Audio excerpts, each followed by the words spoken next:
You know, the good thing about my practice is that we're able to help people save money and make money as well. But I think the better thing is that we give clients that aha moment, that epiphany that actually happened today.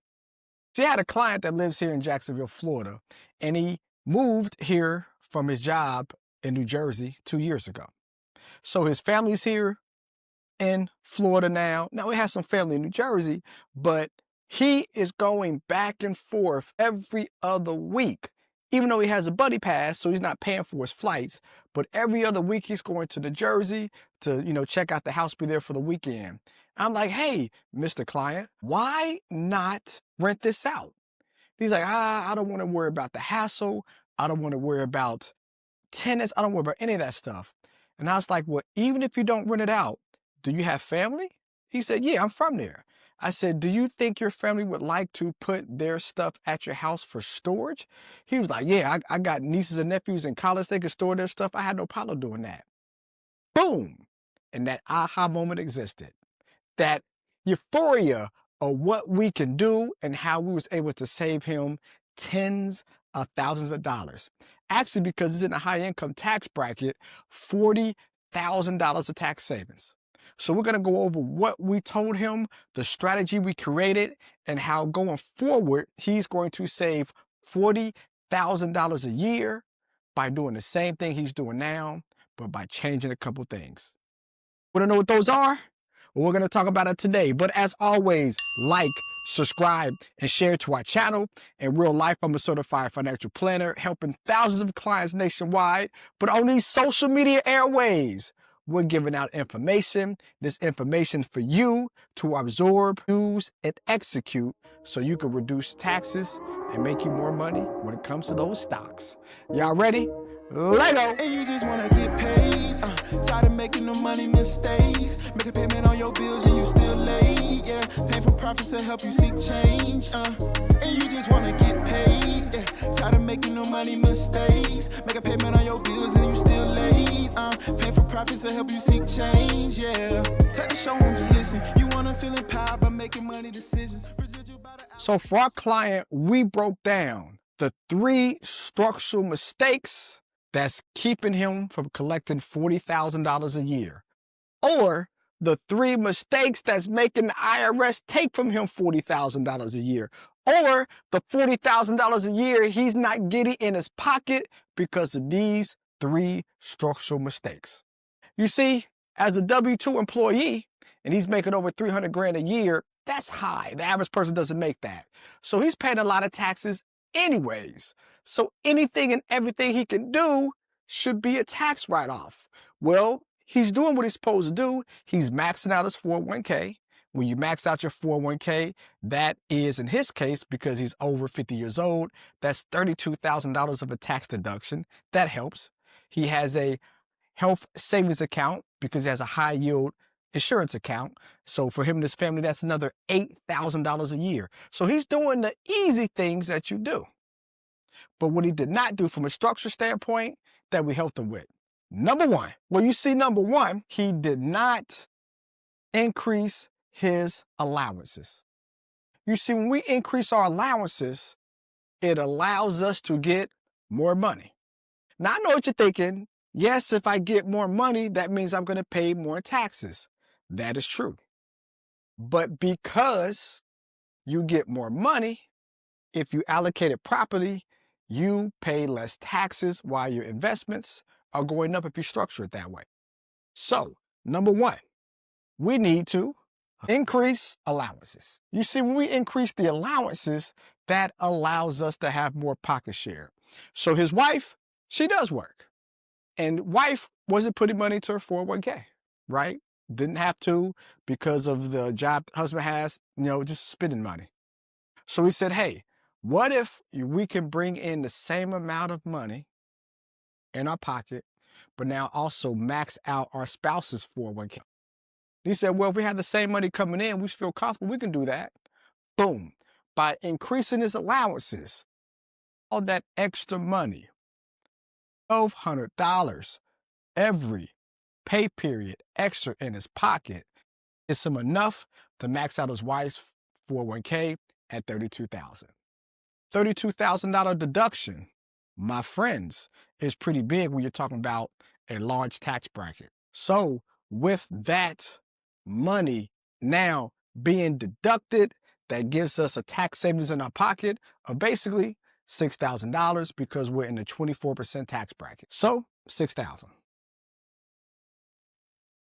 Again, doing the same thing they're doing now. Nothing changed, just structuring something different. Already $6,000 in their pocket. Doesn't stop there because he's traveling back and forth to New Jersey every 2 weeks.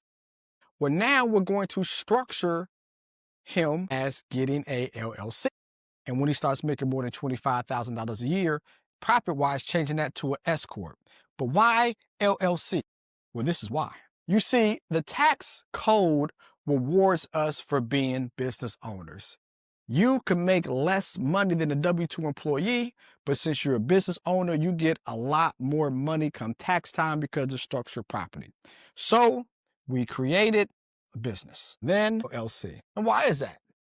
Because now, from a strategy standpoint, he has this 4-bedroom, 3-bath house that's just there with stuff in it. And he said, yeah, I'm going to pay my nieces and nephews to kind of just, clean it out and not pay them. So he's going to pay them anyways. But if he pays them, he can't write that off. But since we structured it as a business, he now is able to have family members put their storage in his house. They put the storage in his house, guess what? He's getting income. So when you get income and you have expenses, we get to do what? Write things off. So now the income that he's getting, guess what he gets to do? He now gets to hire his family members. When he hires his family members, guess what he's going to do? He is now going to write off everything that they do up to $15,000 a year when he pays them. Because when you have a person on your payroll, you can pay them up to $15,000 a year and no standard deduction. They don't pay taxes and you get the write-off. We first have to make $25,000 to do that. So by him being able to have his family put stuff in the house, charge in his business, charge him personally for storage, he is going to do about $2,500 a month, which is $30,000 a year. That $30,000 a year allows him to now pay his 2 nephews $15,000 a year and write it off. That is how and why we created LLC. And not an LLC, but an S Corp. And by allowing them to do that, that $30,000 or $15,000 a piece he's paying for his 2 nephews, that is a write-off, $30,000 at the 24% tax bracket. Oh, we see the math, don't we? Don't you see the math? Another $9,000 in write-offs. So those 2 things, $6,000, $9,000, now we have $15,000 of savings back in our account. Like I said $40,000. So it gets better because his mind started to kind of go, okay, I got this. Well, now since my nephews are going to clean out the house, I can now rent out the house. I can do the storage thing for 6 months, clear my mind, see how much I want to charge, make me do my research, and this time next year, rent out the house. Well, we do comps in the area. Comps in the area, he is going to get a nice amount of rental. Again, 4-bedroom, 3-bath. He's looking at $3,000 a month, $36,000 a year. By the way, he said, I think I could probably cash this out then and do some stuff to my house as well. The best thing about it, cash out, home improvements, guess what happens? All that is now tax deductible. And we can do a cost segregation study on the remodel. Another deduction, my friends. And how do we get that deduction? Because he is renting out his house, guess what gets to happen? More income. More income coming in, more deductions to Uncle Sam, more money in his pocket. You know why? Because he did that S Corp we talked about, home office deduction at his house in Florida. So now his house in Florida, the mortgage interest gets to write off some of that. Utilities gets to write off some of that. Cable, some of that. Anything and everything doing with real estate, since he's now in the real estate game through his business, is a write-off. Up north, property management company. Yes, we're going to do that as well. So the people that he pays to cut the grass, to do everything done through his property management company, all that is a write-off. Augusta Rule. He now can, at his house, have meetings about the property with at least 3 of his board of directors over the phone or via Zoom. And since he lives in a pretty nice neighborhood in Jacksonville, in that swanky area, it's not cheap. 14 days a year, he could do that. My friends, that is going to give him collectively another $60,000 in deductions. So $60,000 in deductions. Again, his tax bracket, which is a 24% tax bracket, you do the math there. Another $18,000 in his pocket. Yeah, I said it. Another $18,000. Let's start with that. So now we have $33,000 of tax savings. Same thing as doing now, changing a couple things, getting money from rental income, but the IRS is paying him now $33,000. But I said 40. It's more money to be had. And this is how. You remember that thing I said earlier when it comes to doing repairs to his house?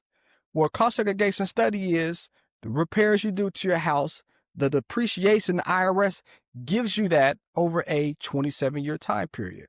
If your repairs are, let's say, $100,000, instead of you getting $3,000 a year for 30 years, you get all $100,000 in 5 years. And also, the interest on that as well, you get the write-off. So, of course, ding, ding, ding, ding, ding, I could remodel, I could do some things, and increase my rental income over time because of IRS section code 162, fair, ordinary, reasonable, in a pursuit of income for your business. Anybody who has rental income, you all run your business differently. So it doesn't matter as long as it's fair, reasonable, and ordinary. And for him, taking out that $100,000 to remodel things, that's pretty reasonable. So the bonus, it was 3, but the bonus, my friends, cost segregation study. Now he paid for it. Cost segregation study is going to cost you about $3,000. They don't tell you that. You pay for it, that's a write-off as well. That first year, $40,000. And $40,000 at a 25% tax bracket, you guessed it, $9,000 in tax savings, my friends, by increasing his allowances. Same money. Now his wife maxes out the 401k and she has the same money to spend. $6,000 tax savings in their pocket. We're in the LLC just to have a business. Then the S Corp, after we make $25,000 to then pay our nephews to clean out the house, another $9,000 savings after deductions. Number 3, rent out the house. We're renting out the house. We're able to then do the Augusta Rule, home office deduction, and everything tied to that. That gives us another $18,000 of tax savings after deductions. But then the bonus, the cherry on top of the ice cream. The bonus is the cost segregation study as they do remodeling to the house, that $100,000. Instead of stretching that over for depreciation in 30 years, we get it in 5, and his first year savings on that is $40,000 in his tax bracket. That's $9,000 in his pocket. Voila, $40,000 saved. My client's been going up and down in the air for 2 years to New Jersey. Going forward, he's going to love to do it. Singing money, money, money, money. And these are the strategies we do for our clients. We find ways for you to do the same thing you're doing now, but use our S plus S plus S equals wealth strategy. We structure things properly like we did for our client. We use strategy to make sure we are able to take advantage of the tax code. And the last S, my friends, is speed. Because putting this plan into place and executing 2 years later, he would have lost $80,000 of tax savings over the next 2 years because it's dormant. But because we use speed and execute like today, he has $40,000 more in his pocket. Over a 10-year time period, that's $400 extra $1,000. A lot you can do with that. This is why it's important to use a tax strategist like myself, who's a certified financial planner, so you get the best of both worlds. But let me know what you guys think. Was this a good plan or a bad plan? Is there anything else I'm missing? Is there anything else that I could have done that saved him more than $40,000 with his salary? I would love to know as we grow and as we educate. So again, comment first, then like, then subscribe to our channel. And as always, love is love. Let's make some painful or painless profits together, y'all. Peace.